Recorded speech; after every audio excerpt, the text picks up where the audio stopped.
Então vamos fechar os nossos olhos,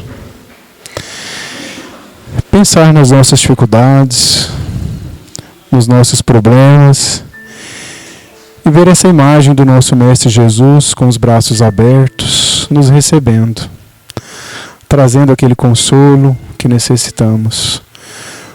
Pois esse Mestre, bondoso e caridoso, conhece a cada um de nós, sabe o que necessitamos. E no momento certo Ele traz o remédio para a nossa alma, para o nosso corpo. Mestre Jesus, de onde o Senhor estiver, receba a nossa oração, o nosso pedido. Trata-nos da nossa doença, da nossa enfermidade, da nossa angústia. Mas também, Mestre, receba o nosso agradecimento pelo reconhecimento de tudo que já nos fez de bom. Que a Tua vontade seja feita na nossa vida, agora e sempre.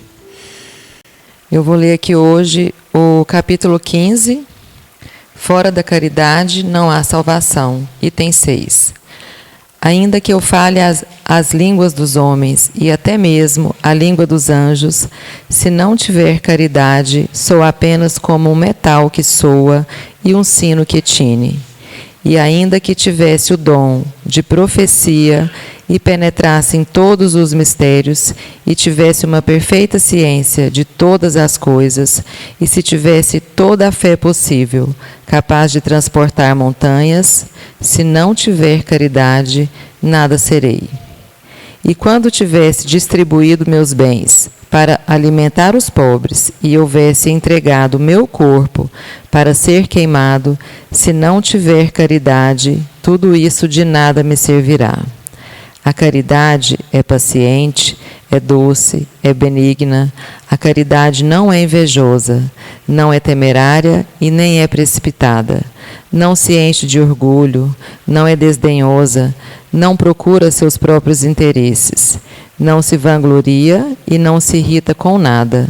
Não suspeita mal, não se alegra com a injustiça, e sim com a verdade. Tudo suporta, tudo crê, tudo espera e tudo sofre.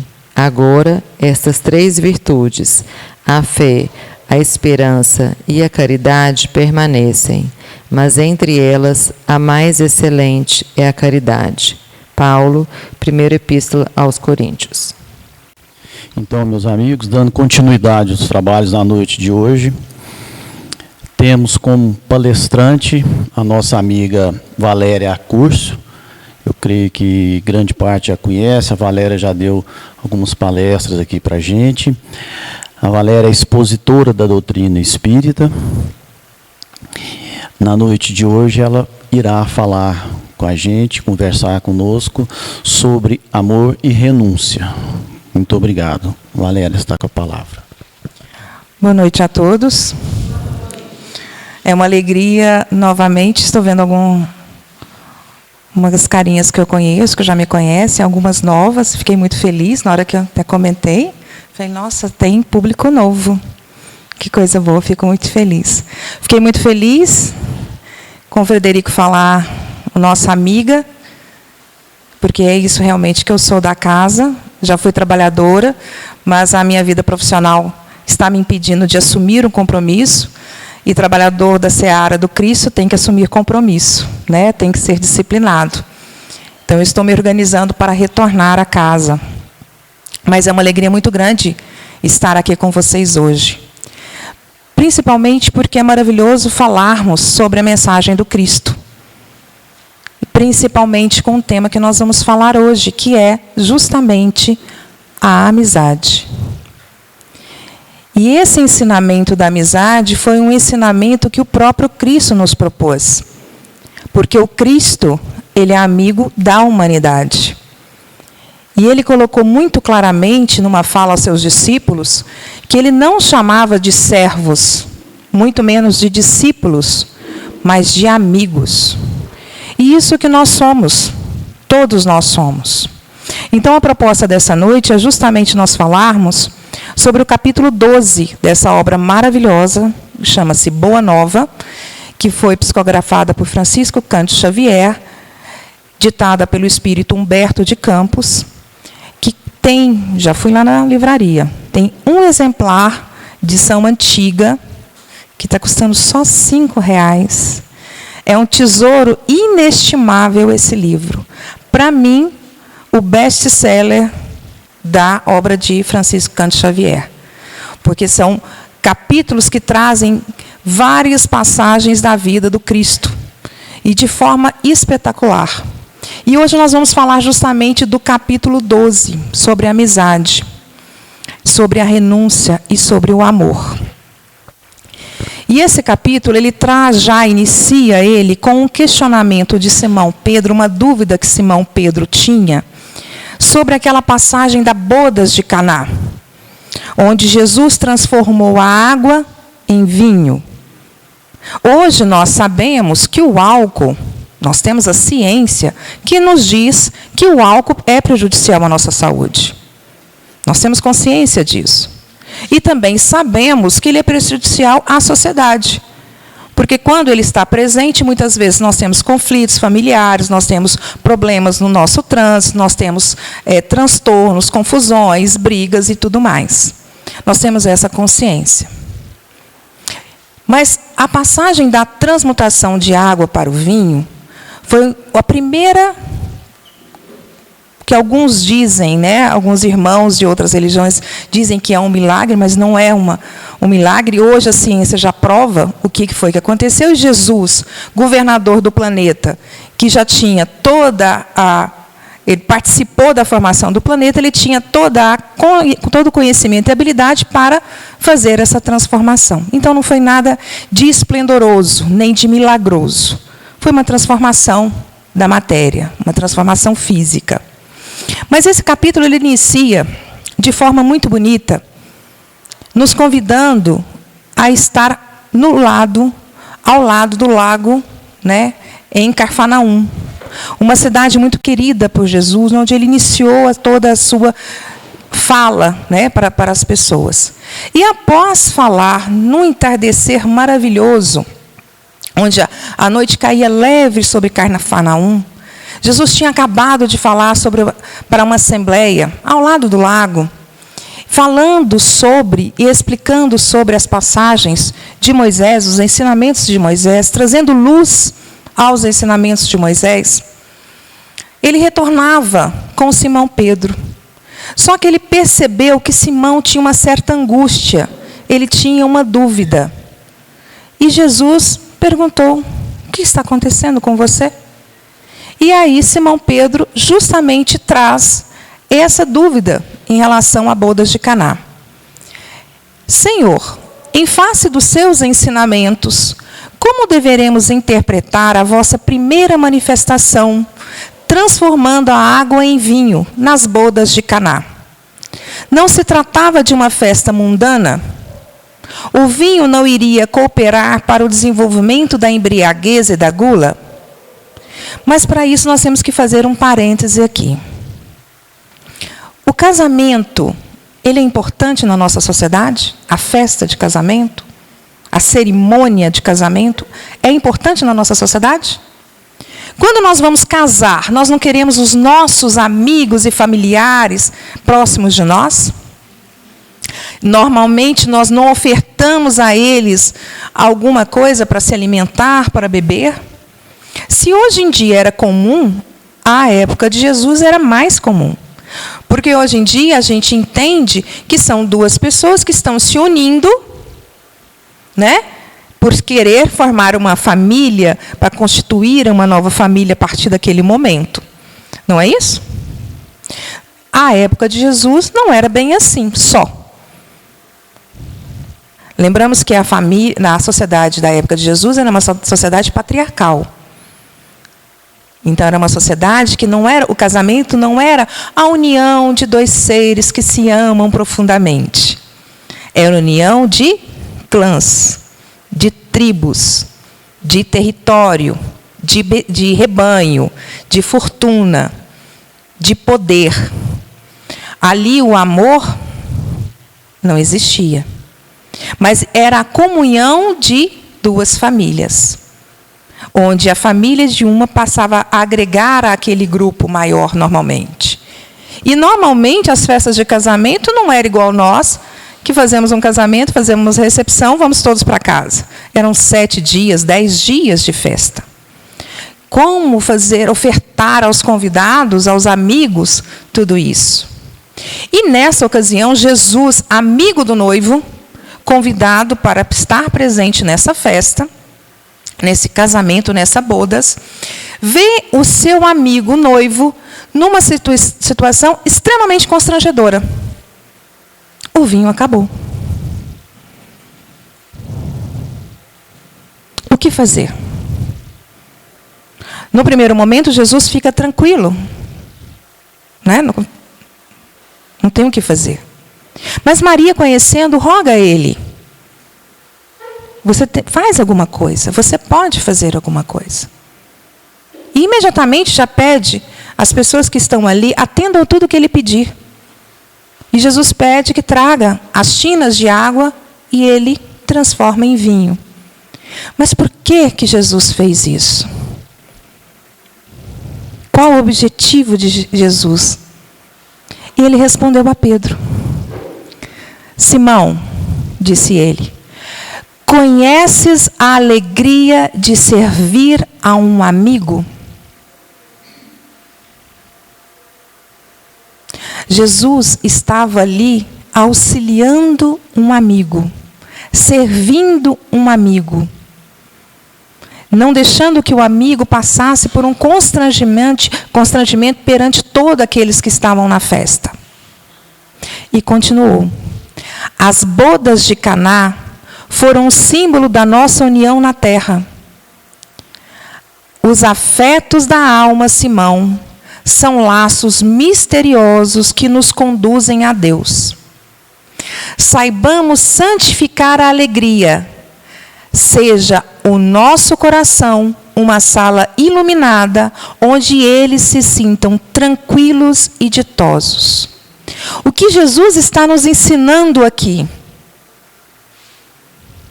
Que através da amizade, e aqui vamos fazer um parênteses, não é do TikTok, nem do Facebook, ou muito menos. Falei Facebook porque tem muita gente da minha época, né? Falei Facebook por conta disso, porque a menina que já olhou para mim e falou, o que é isso? Né? Facebook, TikTok ou Instagram, não é essa a amizade que eu estou me referindo. É a amizade que Jesus nos ensinou. É a amizade que Ele tem por nós.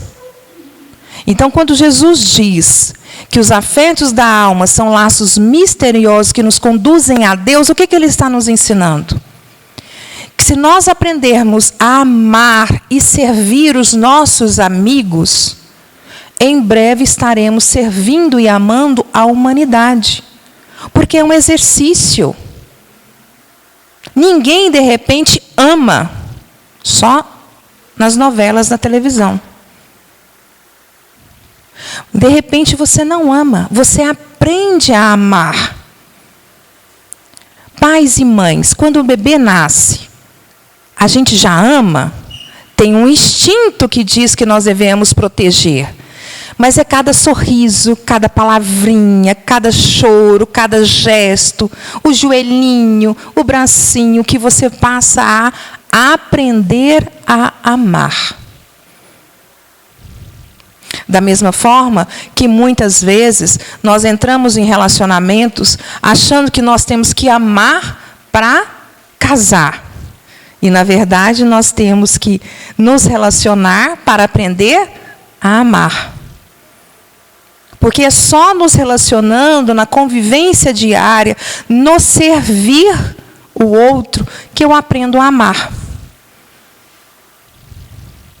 É somente no exercício. Então, através da amizade, nós vamos aprender a amar sempre. E assim conseguir amar toda a humanidade. Por isso que nós sempre estamos cercados de amigos. Amigos no trabalho, amigos aqui no centro espírita, amigos vizinhos, amigos crianças. E a criança nos ensina de forma muito simples e muito terna o verdadeiro sentido da amizade. Porque as crianças estão brincando, aí elas brigam por causa de um brinquedo, De repente, elas esquecem um brinquedo e estão de bem. Na maior felicidade, continuam a brincar. Onde não existe mágoa, nem rancor, nem aflição, nem nada. E é esse exercício que Jesus nos convida quando Ele nos ensina o verdadeiro sentido da amizade, que Ele coloca que seja o nosso coração a sala iluminada, onde os nossos amigos se sintam tranquilos e ditosos. E continuou. Mas Pedro estava ainda em dúvida e fez outro questionamento a Jesus. E como deveremos proceder quando os amigos não nos entendam?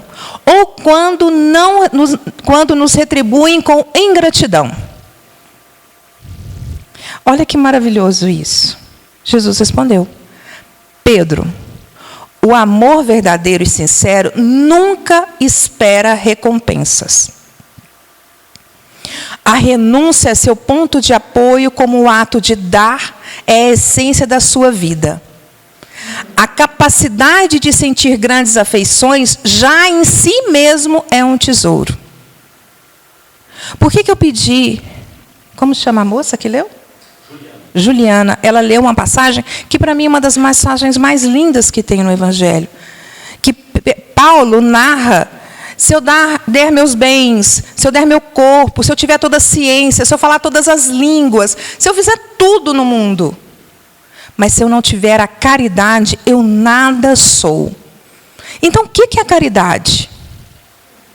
Kardec perguntou aos espíritos o que é a caridade. Livro dos Espíritos, questão 886. E eles responderam: o que é a caridade conforme entendia Jesus? Olha a pergunta de Kardec. Conforme entendia Jesus. Não é a caridade que nós entendemos, que muitas vezes nós entendemos que é aquele dinheirinho que a gente dá aqui no sinaleiro, que é aquela cesta básica que a gente dá para a funcionária nossa. Né, uma campanha que o Centro Espírita faz, eu ajudo.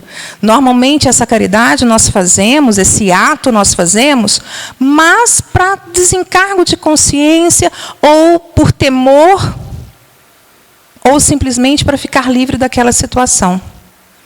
Paulo nos convida a entender a verdadeira caridade.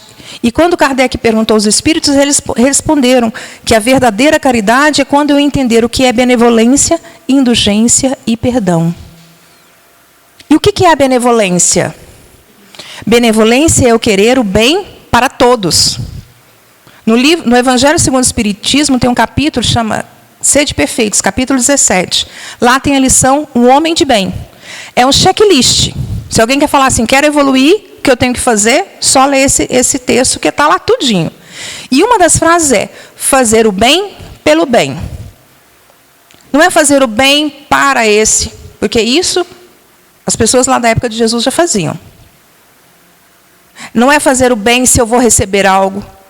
Não, eu vou fazer o bem para fulana, porque fulana vai me retribuir. Quando eu precisar, ela vai fazer a mesma coisa por mim. É fazer o bem pelo bem. Não existe mais, nem porquê, nem para quê. É simplesmente o ato de fazer. E o que ainda a gente ainda está tão apegado? Nós já conseguimos dar presente? Nós já conseguimos presentear as pessoas? A gente presenteia, toma para você. E fica aqui olhando para a cara dela para saber se ela vai gostar ou não. E ela, ao receber, fica olhando para saber assim, será que eu vou doar para o outro? Será que eu vou jogar fora? Se eu vou lá na loja trocar? E presente tem que ser: nossa, você pensou em mim. Pode ser um botão, uma balinha, uma oração, seja o que for. Mas é o ato de alguém pensou em mim naquele momento. É o ato em si que tem valor, não o bem ou a coisa material. Então, quando nós começarmos a entender que nós temos que fazer o bem pelo bem, nós temos o primeiro item. O segundo é indulgência. E o que é indulgência? Entender que o outro é imperfeito como eu sou. Que ele erra também. Então, meu amigo erra. Por que Pedro estava preocupado com a ingratidão? Porque ele não estava sendo indulgente com seus amigos. Porque se ele fosse indulgente, ele entenderia que o outro erra como eu erro, porque eu não sou perfeita ainda. E o terceiro item, perdão. E aí nós nos esforçamos tanto para falar, não, mas eu perdoo, eu não guardo mágoa. A pessoa faz um monte de coisa comigo, eu não guardo rancor no meu coração. Mas quando a gente ouve a mensagem de Paulo, a gente entende que a gente ainda não aprendeu a perdoar. Por que eu não aprendi a perdoar? Porque eu só vou entender essa caridade quando eu não me melindrar. Aí eu não vou ter que perdoar. Porque não me ofendeu, não me magoou. O que o outro fez não me afetou. Porque eu tenho indulgência para com ele e entendo que ele pode errar ainda. Então eu não vou me melindrar com ele. Não vou emburrar. Não falo com você mais esse mês. Então eu não vou ter que perdoar. Não é a questão de eu olhar para ele e falar assim, vou te perdoar. Porque já é um exercício muito grande. Fazer o perdão da compreensão. Não é o perdão de falar. É o perdão de compreender que o outro também pode fazer algo de ruim. Ainda. Mas é simplesmente a evolução está em não se melindrar. Chico dizia que 1000 vezes ele ser magoado do que ele magoar uma única pessoa. Porque ele tinha esse sentido de não magoar as pessoas. Mas ele não se sentia melindrado com nada que faziam com ele. Então, quando Jesus nos diz que o amor verdadeiro e sincero nunca espera recompensas, é a gente fazer pelo verdadeiro sentido da caridade. Por benevolência, por indulgência e por perdão. Quando ele diz que a renúncia é seu ponto de apoio e que ato de dar é a essência da sua vida, e a capacidade de sentir grandes afeições é em si mesmo o tesouro. A nossa alegria está em servir. A nossa felicidade, o que é ser feliz? É o bem que eu recebo ou o bem que eu proporciono? É o bem que eu proporciono. Quando eu vou ser feliz? Quando eu estiver servindo aos meus irmãos. Quando eu estiver unidos a Ele, servindo verdadeiramente como amigo.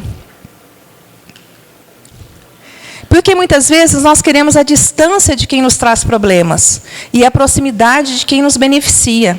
Essa é a métrica do egoísmo. Nós não fazemos isso, fazemos? Dentro da família? Alguém já está exportando parente? Querendo que ele suma? Essa ainda é a métrica do egoísmo. Que a gente quer só perto da gente é quem nos traz benefício. Quem nos traz algum leve transtorno, nós queremos distância. E aí, o amor surge como uma proposta de construção de uma felicidade que inclui o outro. Fazendo com que cada um de nós se coloque em qualquer espécie de relacionamento que se estabeleça de uma forma mais generosa, empática, disponível e atenda às necessidades do outro, o que nos proporcionará relações mais saudáveis e enriquecedoras. Por que nós temos hoje tantas amizades nas redes sociais? Porque nós não estamos querendo estar dessa forma. Porque nos pede a amizade? Que sejamos generosos, empáticos, disponíveis e atendemos a necessidade do outro.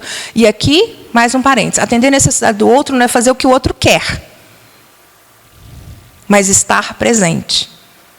E, infelizmente, nós estamos hoje numa sociedade que nós estamos altamente conectados, desconectados. Nós sabemos a vida de todo mundo, mas nós não sabemos a vida do vizinho. Nós não estamos próximos. Hoje eu tive uma experiência de levar uma roupa para consertar numa casa que ao lado, na hora que saiu, eu estava saindo, a moça saiu da casa ao lado, e eu fui perceber, era uma amiga que eu não via mais ou menos há uns 15 anos. Uma pessoa querida, que eu viajava junto, próxima. Mas a vida foi nos afastando profissionalmente, as situações da vida, e nós fomos nos permitindo nos afastar. Gente, que sensação de saudade.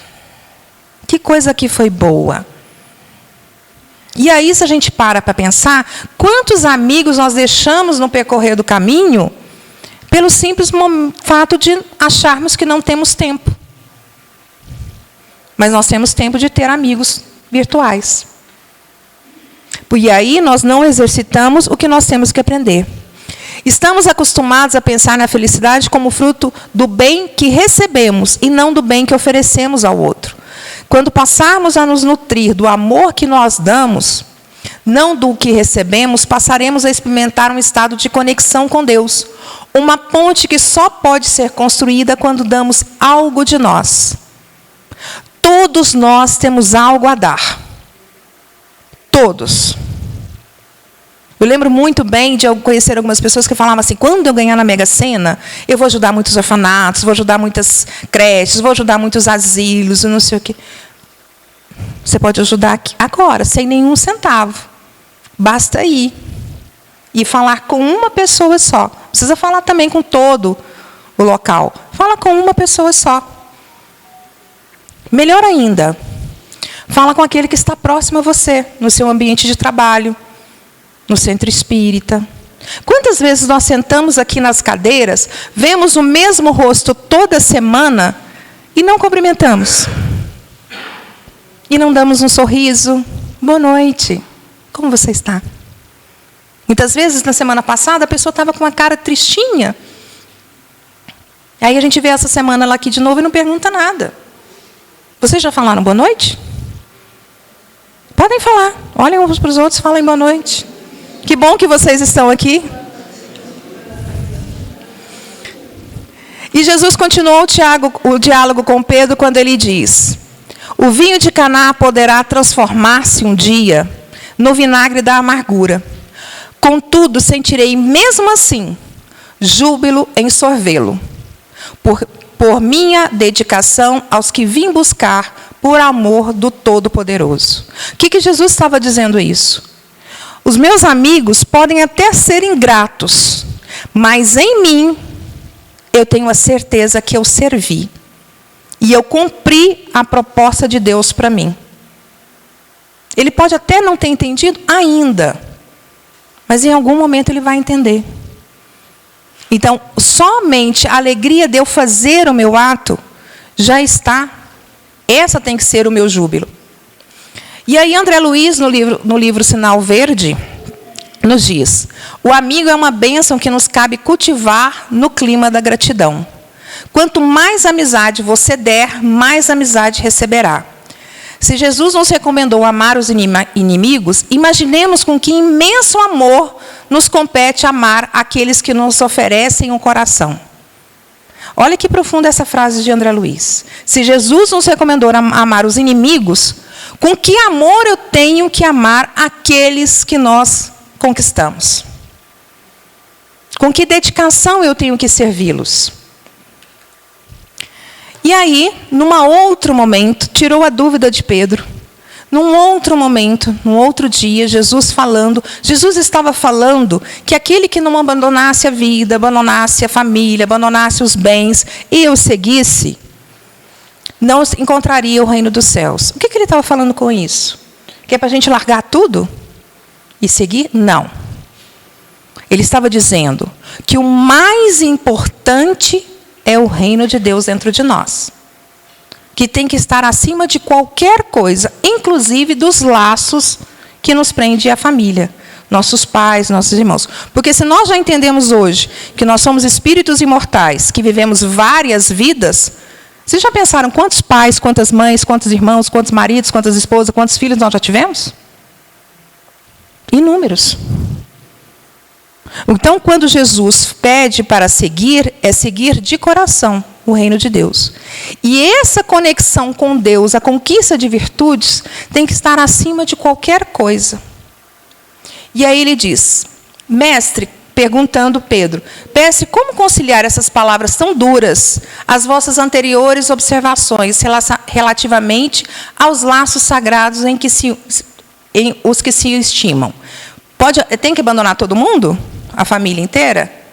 E Jesus respondeu: Simão, A minha palavra não determina que um homem quebre os elos santos da sua vida. Antes exalta os que tiverem verdadeira fé para colocar o poder de Deus acima de todas as coisas, de todos os seres da criação infinita. O Evangelho, continuou o mestre, estando o apóstolo a ouvi-lo atentamente, não pode condenar os laços de família, mas coloca acima deles o laço indestrutível da paternidade de Deus. O reino do céu no coração deve ser o tema central da nossa vida. O que ele está querendo nos dizer com isso? A nossa evolução cabe a nós. A nossa conexão com Deus, ela é íntima. Não é para ninguém abandonar a família, nem abandonar nada o que fazer. Mas saber que a vontade de Deus está acima de tudo. Aqui nós temos que aprender o que é renúncia. Renúncia quando um ente querido retorna à pátria espiritual. Renúncia quando o filho vai trabalhar ou estudar em outro local. Renúncia quando os nossos filhos casam e vão formar nova família. O que ele está nos ensinando é que nós temos que nos desapegar. E sabe o que é interessante? Que oração que vocês fizeram aqui no começo? Pai Nosso, não foi que nós fizemos? E não tem uma frase lá que diz assim: seja feita a vossa vontade. Aí as coisas nos acontecem, nós perdemos alguém querido que retorna à pátria espiritual, e o que nós fazemos? Nós não entendemos a vontade de Deus. Nós não renunciamos. Nós não renunciamos a um patrimônio, nós não renunciamos a uma questão familiar, nós não renunciamos às pessoas. Então, o convite nesse capítulo é que nós façamos o exercício de entender e renunciar. Quando a vontade de Deus nos leva a determinados caminhos. Muitas vezes nós estamos acostumados a estar num determinado local. Mas a vida nos conduz a outro caminho. E aí o que nós temos que aprender? O que eu tenho que estar ali? Por que Deus está me conduzindo para lá? Eu lembro muito de ver um palestrante, Haroldo Dutra, vocês conhecem? Haroldo Dutra, uma certa vez, falou assim, quando a gente não entende a vontade de Deus, e não renuncia à vontade de Deus, renuncia às nossas vontades, é mais ou menos como se a gente chamasse Deus para um jogo de futebol. Aí a gente pega a bola e põe na marca do pênalti e fala para Deus assim: ó Deus, está lá a minha felicidade, ó, chuta para o gol. Aí Deus vem e chuta a bola para o outro lado. Aí a gente fala: não, Deus, a minha felicidade está lá. Aí Deus fala para a gente: não, meu filho. Então, sua felicidade está aqui. E aí a gente faz a oração do Pai Nosso pedindo: seja feita a vossa vontade, Pai. Porque o Pai sabe exatamente o que nós precisamos, o que é melhor para nós. Então, quando esse capítulo nos pede o amor e a renúncia, ele está justamente nos ensinando isso.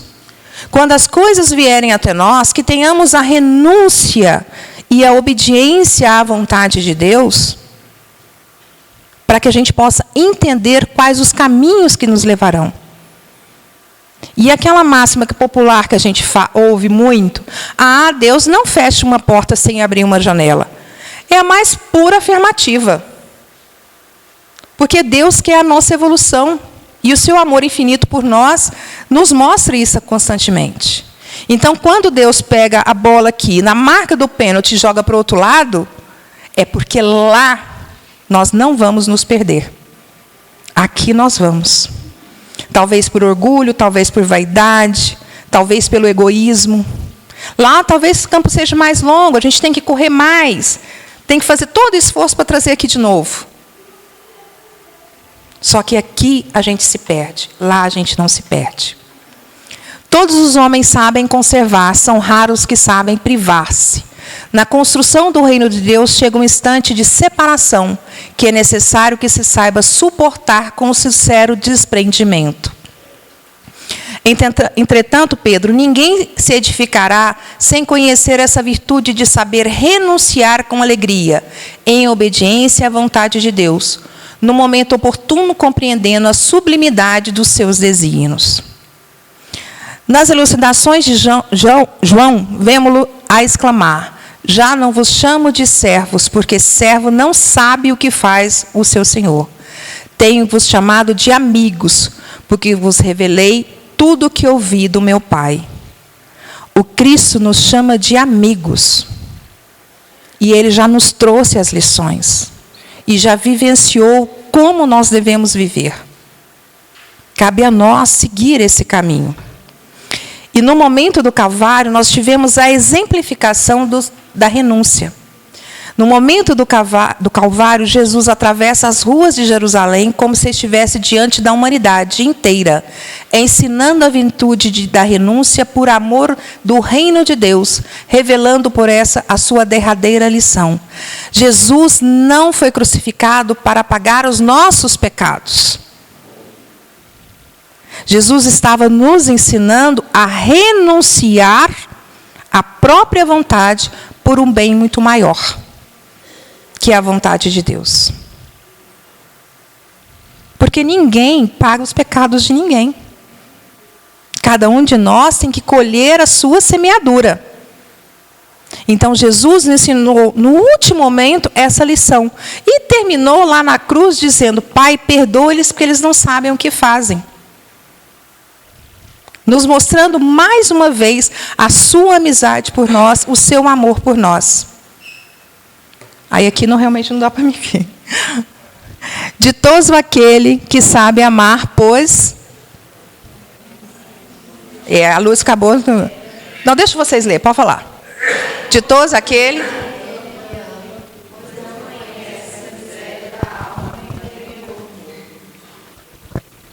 que possamos ser ditosos.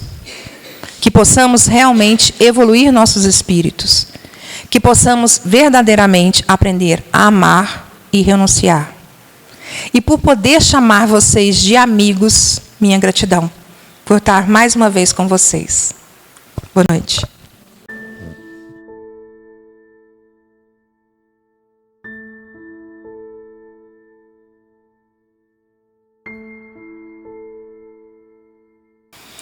Nós vamos passar agora ao pedido do passe. Vamos convidar a todos para sentar normalmente nas cadeiras, elevar o nosso pensamento até a Deus, a Jesus, e lembrar desses momentos tão importantes que a Terra está passando, despertando em todos nós a vontade de sermos melhores. E os acontecimentos que são os desígnios do Senhor estão mostrando para nós que nós precisamos providenciar a nossa reforma, a nossa melhoria, o nosso entendimento.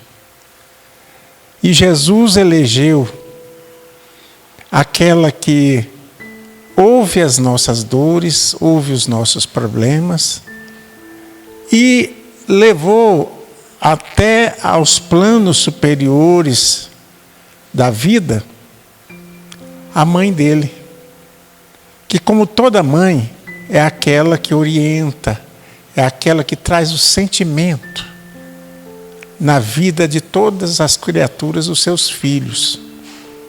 Então, nesta hora nós estamos elevando o nosso pensamento a Jesus, o nosso Mestre, mas contando sempre com a assistência da sua mãe, a nossa Mãe Maria Santíssima, para que nos abençoe nesta hora em que vamos receber o passe.